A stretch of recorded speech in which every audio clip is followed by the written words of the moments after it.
and probably in emotional distress. Jordan was subjected to violence by a fellow subway rider, Daniel Penny, who took his life. Jordan should be alive today. No one deserves what he was subjected to on that train. The fact that Daniel Penny was not charged after killing Jordan stands in stark contrast to the way that other New Yorkers, especially people of color, are treated and certainly would have been treated on that day. There must be accountability for Jordan's killing at the hands of another person. We have to be honest about Jordan's life being devalued because he was a black man, and that just doesn't apply to his being killed, but also how authorities responded, how the media has covered his killing, and how the discussions of his killing have proceeded. It also applies to his not receiving adequate care and support before he ever stepped onto that train. This should be a moment of reflection for all of us about systemic racism and a call to action to change the inequities that leave so many New Yorkers and communities without safety and without access to the care and opportunity and resources for health and for success. This may be about mental health, but it's certainly about so much more. And the investments we make in the people of our city are very critical. It's why we can't afford a budget that fails to invest in the essential services our communities and New Yorkers have been denied again and again. What does it say about us that instead of investing in what people need, we actually allow the response to be violence? What does it do to us as human beings to witness such casual acts of brutal violence time and time again?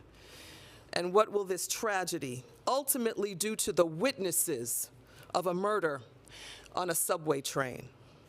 Who will monitor the long-term trauma and PTSD that this death has surely caused to these riders? This cannot be our norm, and this doesn't have to be our reality. We can build a city and a society that meets the needs of all people. As a government, it must be our priority to bolster the infrastructure that delivers housing, mental health care, food assistance, and economic opportunity. That is what Jordan and so many New Yorkers need and deserve. This New York City Council is fighting for a city budget that does not deny the people of our city the chance to live in health, safety, and dignity. We're pushing and calling for the administration to join us in delivering on this for all New Yorkers. Moving on to Title 42. The Trump-era pandemic public health restriction is set to expire today. And as we prepare for the potential increase in people seeking asylum in our country, we must take stock of the tools that are within our city's control to help ease the challenges of assisting our new arrivals. Everyone understands that the increasing number of unhoused people in our city, including those seeking asylum in the United States, has presented challenges. While we recognize the serious circumstances facing our city from the international migration of people seeking refuge, we must not forego our responsibility of caring for all who seek shelter. The right to shelter legal requirements provide important protections that safeguard the safety of children, families, and individuals. The city's preparation for this phase of Title 42's expiration seems to have led the administration to convey that it cannot comply with the existing law, which is deeply troubling. As a council, we maintain our concerns that the city has lacked focus on effective planning for New Yorkers stuck in the shelter system for increasingly longer periods of time to transition into housing. These efforts, which we have consistently urged over the last 7 months, could help release pressures and open space in the shelter system. This was an opportunity to improve the management and delivery of essential services for all New Yorkers while addressing counterproductive policies that keep people in shelters for too long. A focus on improving policies that help New Yorkers transition into permanent housing more quickly would reduce the extent of spending on expensive emergency shelters and HERCs. Instead, we've seen a refusal to eliminate the 90-day rule for housing voucher eligibility, a lack of adequate focus on solutions to move New Yorkers out of shelter, and insufficient coordination and planning. The reality is that if the city doesn't help move people out of shelters, then all we are doing is growing our shelter system on an emergency basis, That inevitably costs us more, and we can only confront these challenges with solutions by working together. There needs to be more questions asked about why this administration refuses to employ these more prudent solutions that are available to the city that require no action by the state or federal government. And the council has sought to partner in achieving this for months. Why has there not been more collaborative and coordinated planning for this moment with those of us willing to be helpful and understanding of the challenges we face? We understand that the city needs support from the state and federal governments. State support has been designated in the state budget, and federal aid is likely to be forthcoming. And of course, we want as much aid as we can get, financial and otherwise. We as a council have consistently advocated for this support, and we will certainly continue to do so. Last night's emergency executive order to suspend certain aspects of the right to shelter legal requirement is just the latest example of a lack of collaborative and coordinated management. It's quite confounding because we all want the best for this city. An order of this gravity to suspend the law being released at night with the actual order unavailable to the council and the public, even as media outlets and the administration commented on it, not only raises serious transparency issues, but it is not an example of how to effectively confront a challenge of this magnitude facing our great city. The executive order suspends one local law that already had included in it a clause to allow flexibility as long as there is public notice and consultation with the council. So it seems like an arbitrary and capricious suspension of a local law just to avoid communicating with the public and the council in advance. The suspension of local laws on right to shelter removes protections for everyone in our city. There are human lives at stake. Managing New York City government is extremely difficult. There is always a crisis or several that we face. New York has lived it with COVID-19, 9/11, and so much more. But the only way that we confront challenges is by working together in a constructive fashion, because otherwise our success as a city is very much in jeopardy. This is not us against them. We're all New Yorkers, and my concern is that there are divisions being set up that don't serve our city or the people in it, whose well-being is at stake. We've persevered through the worst of a global pandemic that devastated our city more than any other place in this entire country just 3 years ago. That should be our guide, which shows that when we work together to confront a challenge, we succeed. We can have different perspectives and visions, that's okay. But when the lack of coordination and collaboration is risking our city's success, that's a problem that must be addressed. I don't gratuitously criticize or seek to score cheap political points because that is fruitless. When I offer a different view, it's informed by an understanding of the various perspectives and considerations, including those I may not necessarily agree with, to pursue what I believe is in the best interest of our city, the one that we all love. That is New York City, and that's what New York City government needs to focus on. That's how we serve our people. Now let's move on to our stated agenda. First, we'll vote on the following finance items.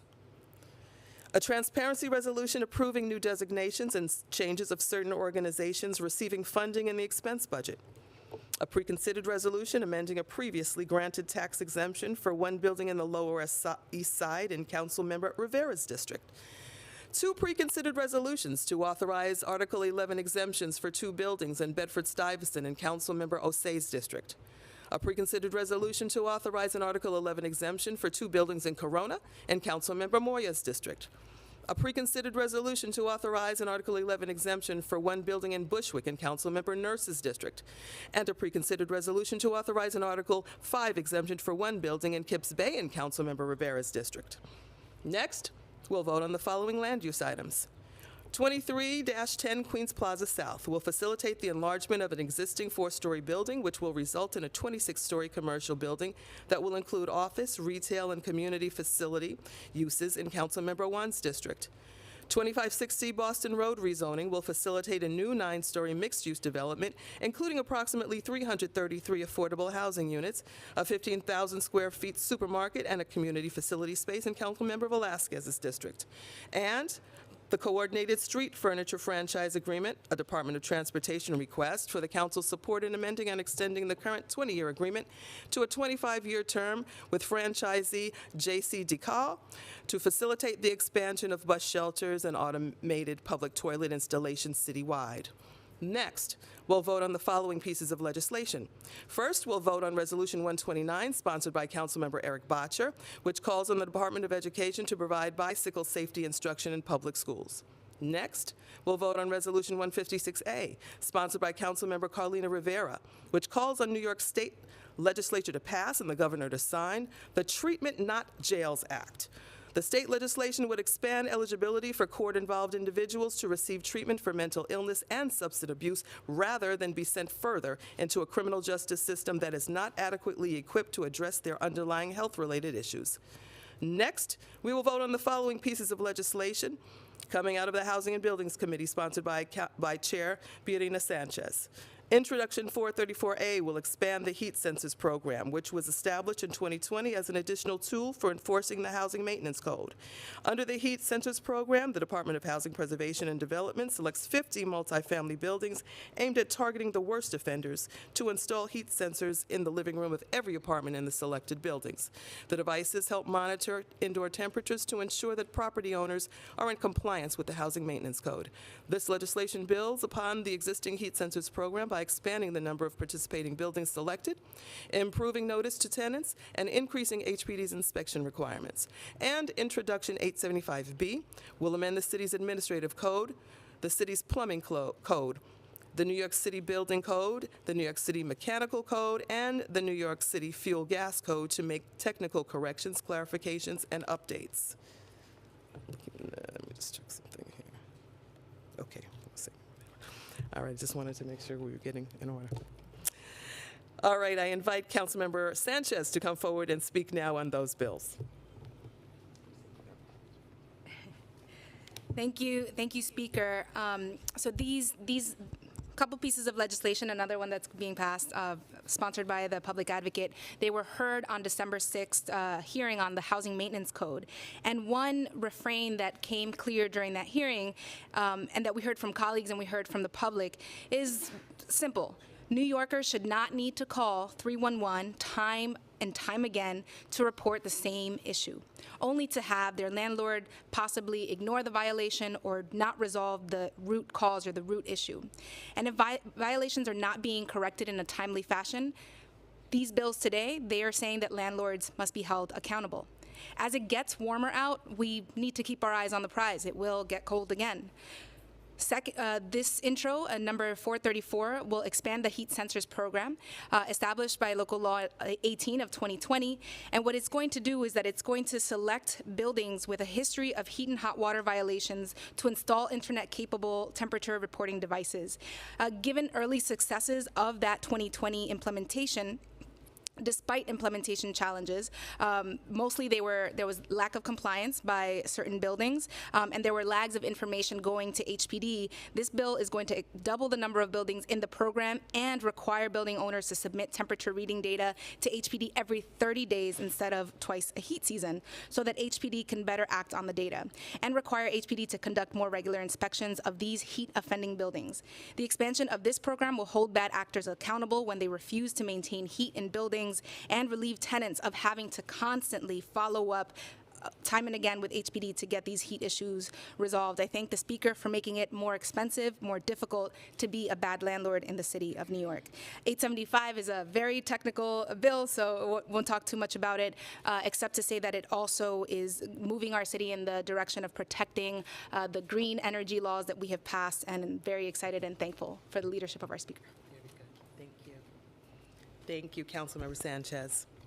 Next, Introduction 583A, sponsored by our Public Advocate, Jumaane Williams, will increase penalties for violations issued by the Department of Housing Preservation and Development and requires HPD to maintain a certification of correction watch list.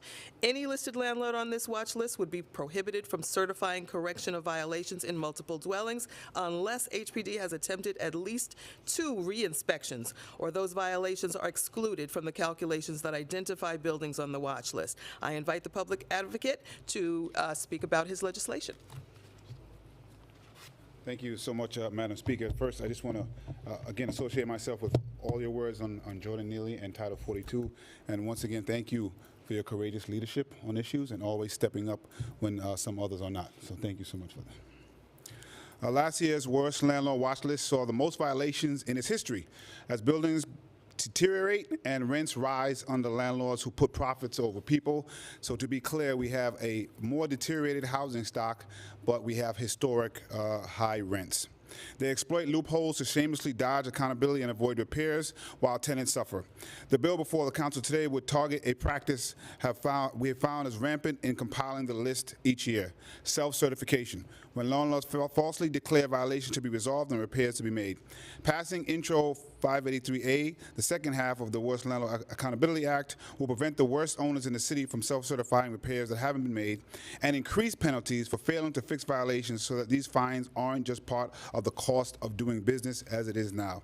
It will require HPD to compile the 100 worst buildings by violations in the city in which there have been repeated instances of false certifications and bar any violations in that building from self-certifying for a year, requiring inspection by HPD and correction by the landlord.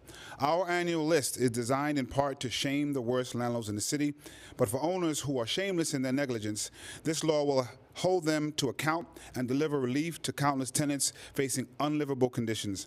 By passing this legislation, I'm hopeful that we can help tenants get the repairs that they need, make the worst landlords pay for their negligence and deception, and show that there are consequences for the conduct that lands you on our list. And I'm proud of this being done at the same time as the package of legislation that was just mentioned. I think it would do great wonders for our housing. I want to thank the Speaker for her continued leadership on this issue, and Chair Sanchez as well, and all the council members who co-sponsored the bill. Thank you. Thank you, Public Advocate. Next, Introduction 644, sponsored by Councilmember Natasha Williams, would require the Department of Education to post information on its website to inform New Yorkers on how to establish after-school programs. I invite Councilmember Williams, who does have a migraine, and she is a rock star today, to come forward and speak about her legislation. Councilmember Stevens is hating on my shades, but of course the wonderful speaker understands that I'm having a migraine.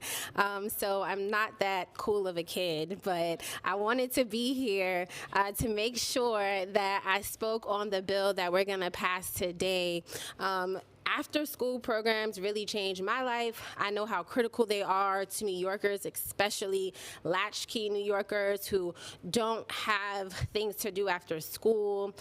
For younger students, to have their parents know that they're in a safe place is super important, but unfortunately there is a lack of resources and information on the resources that even exist. So I'm excited to pass this bill, and when I think about after-school programs, I think about those wraparound services, those safety nets.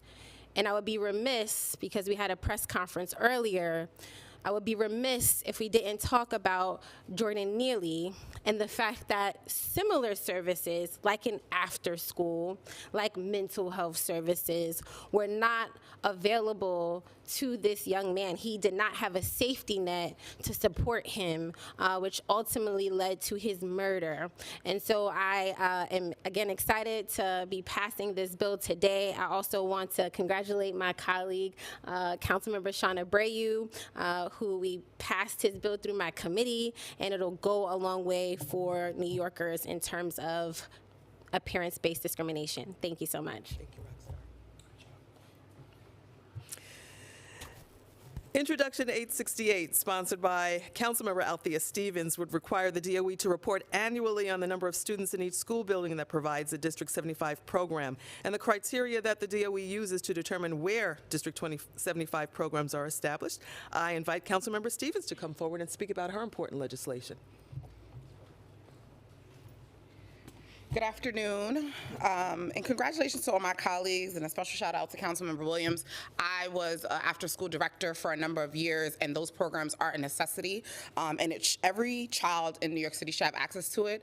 After school is not just a place where young people go to have fun, but it is an enrichment, and it is proven that young people who are in after-school programs, their grades are higher and they have more social activities. So excited about that bill and continue to make sure that we have access to after-school for all young people. Today, I'm going to be talking about, it's my pleasure to be passing Intro 868, which would require DOE to report annually to the speaker and a number of students in each building that provides District 75 programs and the criteria for DOE to use to determine where District 75 programs are going. It is important that young people who have special needs have District 75 programs in their neighborhoods. Too often, young people are traveling for hours to get to schools to provide the services that they need. This piece of legislation is an investment in our students, in addition to where it will require to improve transparency and provide adequate information to guarantee the success of District 75 students. Equality and accessibility is important, especially when we're talking about our children's education. One day they will be filling our shoes and they will be walking and they will be making historical strides, but at first our city must ensure that we provide our students with the tools and necessities to support their needs and all the stats and efficient data. Thank you, Speaker Adams. Thank you, Borough President Vanessa Gibson, who championed this in her last session in council, and to the advocates who continue to work to make sure that we are cultivating the best education system that we have for our young people across the city. Thank you. Awesome. And rounding out this amazing package, Introduction 725, sponsored by Councilmember Linda Lee, would require the DOE to create a centralized place on its website to allow schools to list their surplus school supplies for other schools to claim. I invite Councilmember Linda Lee to speak about her legislation. Thank you, Speaker. And I also want to give our colleagues a shout out for the package of bills related to the schools. I personally in my district have I will have almost 40 public schools and 14 private schools in my district. And so anything we can do to help further our D75 students and their access to education, quality education, as well as the after-school programming. As a former social worker, nonprofit social service person, I know that those things are very, very important.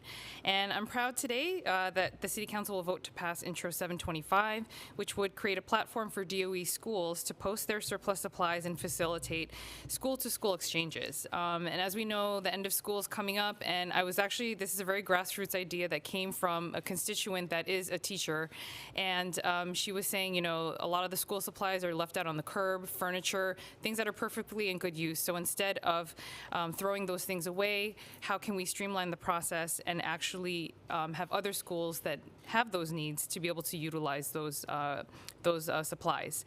And these discussions made clear that the need for a system that school administrators could use to communicate and coordinate with one another about their inventories and resources to save precious taxpayer dollars.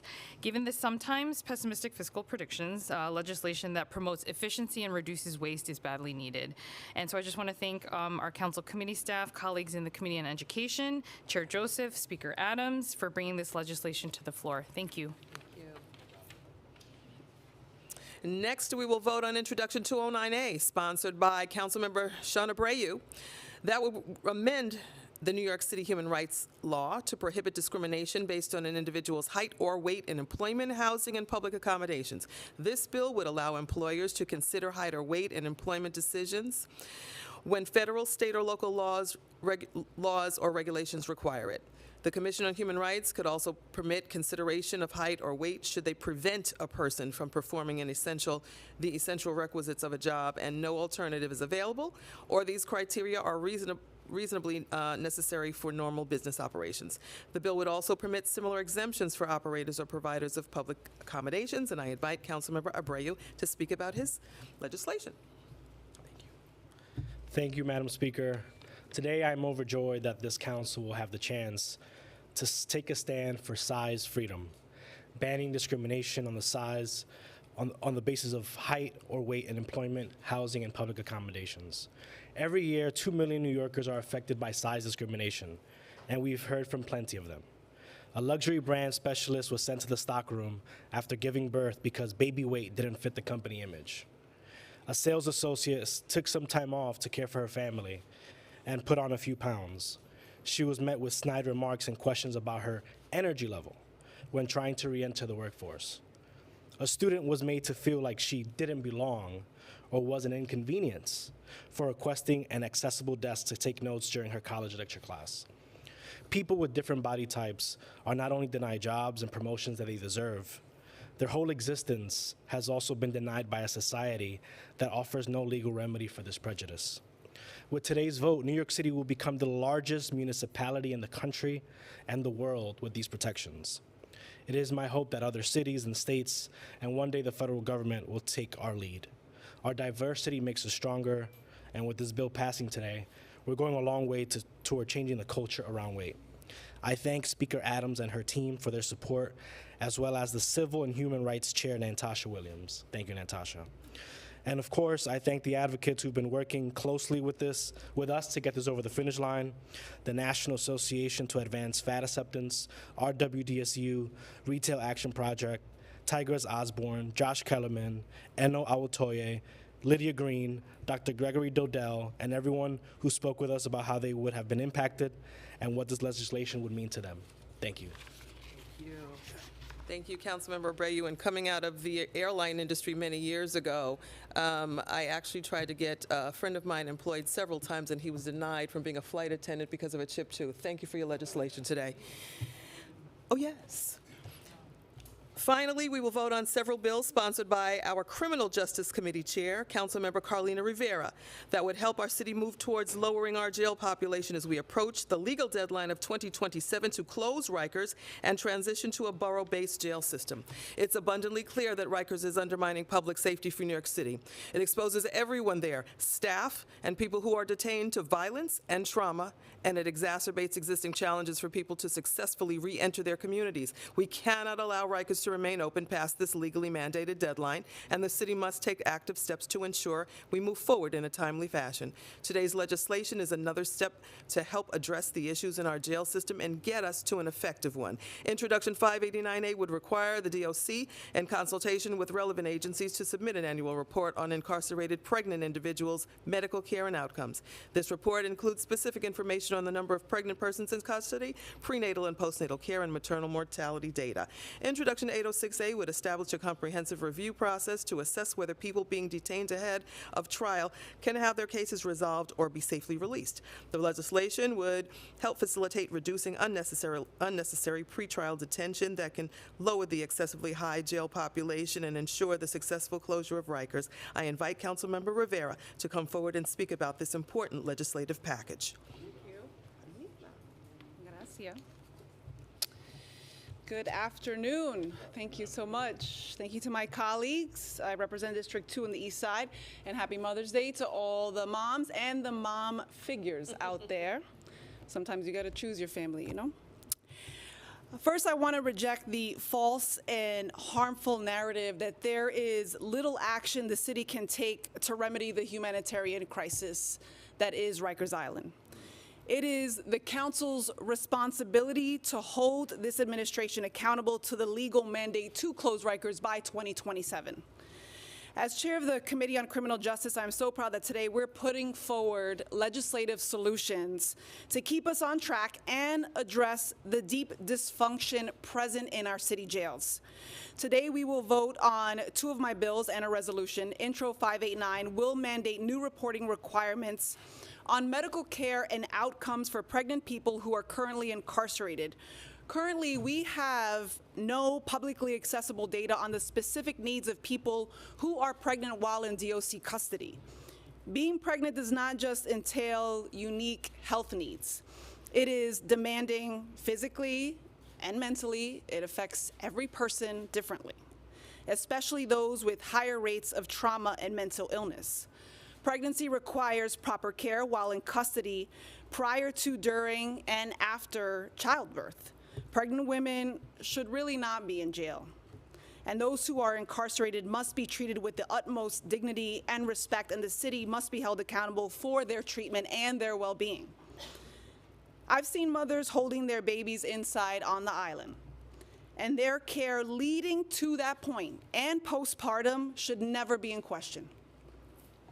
We will also be voting on Intro 806, which will establish jail population review programs to each borough to identify people in custody of the Department of Correction whose cases could be resolved or who could be safely placed in community treatment settings instead of jail. The information that these expert teams will produce will fundamentally change the outcomes of people who should not be in Rikers in the first place. They will compile their information such as their physical and mental health, their psychosocial needs, their previous history with the criminal legal system. All of that must be considered in a comprehensive way to get to the point we need to by 2027. With this information, we can also take care of those with serious mental health issues and address the root causes of what keeps our community safe. For decades, organizers and elected leaders have been fighting to close Rikers Island, and in 2019, after negotiating a deal with the mayor, the City Council codified a timeline for closure and transition to more humane facilities that would connect people to their communities.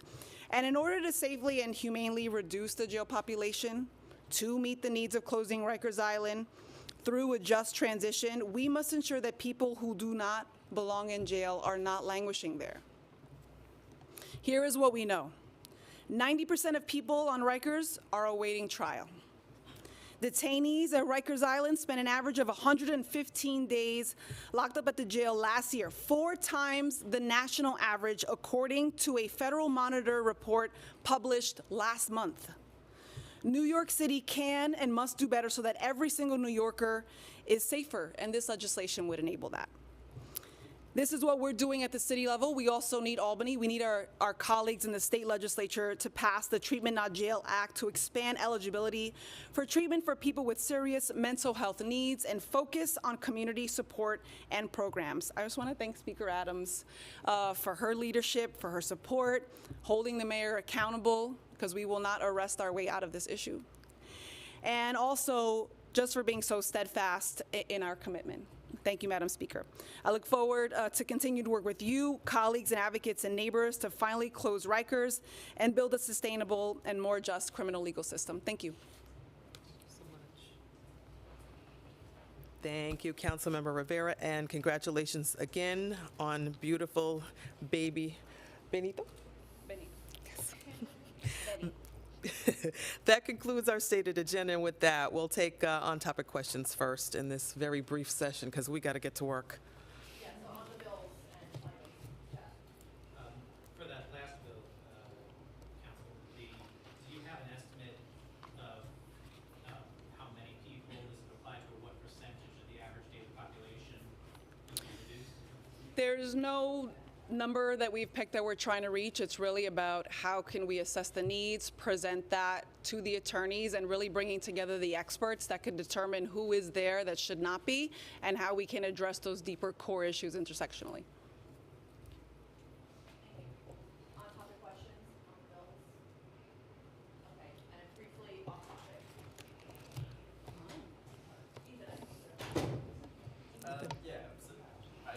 Hi, Ethan. Good, how are you? Good. So earlier, the comptroller talked about how he feels like there's enough space in the city. You know, he named a number of different types of buildings that I can't recall all of them.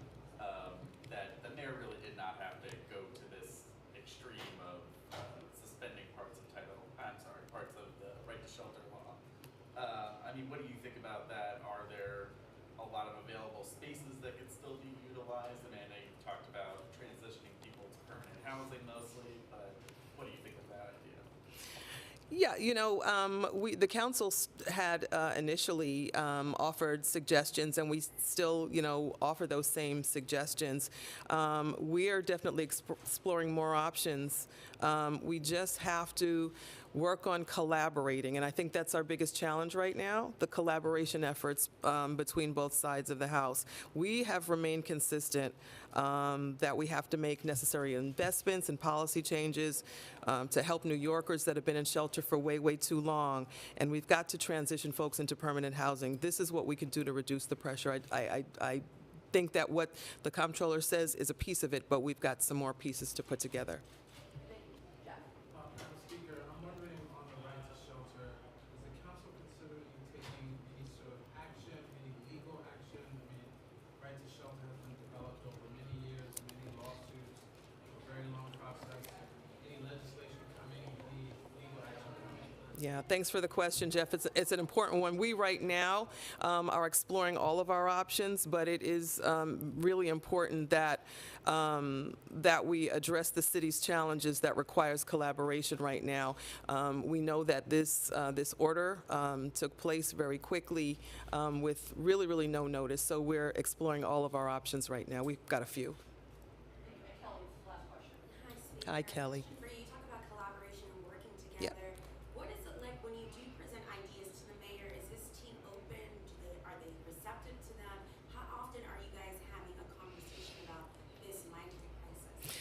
This is the most talked about issue between both sides of City Hall.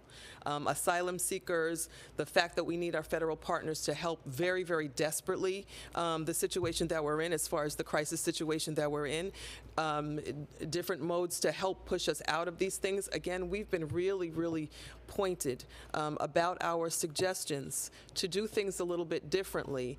The action right now with regard to Title 42 and the executive order, we believe that there were just ways that we already have places in the law that would have accommodated certain aspects that are now spoken about in this executive order. So, you know, in a lot of respects, we deem this to be totally premature when we could really work through this if there were to be better collaborations. We do speak, yes we do, but it takes a lot more than he and I speaking. We've got tremendous teams on both sides of the house. We need to collaborate much more effectively and closely. Yeah.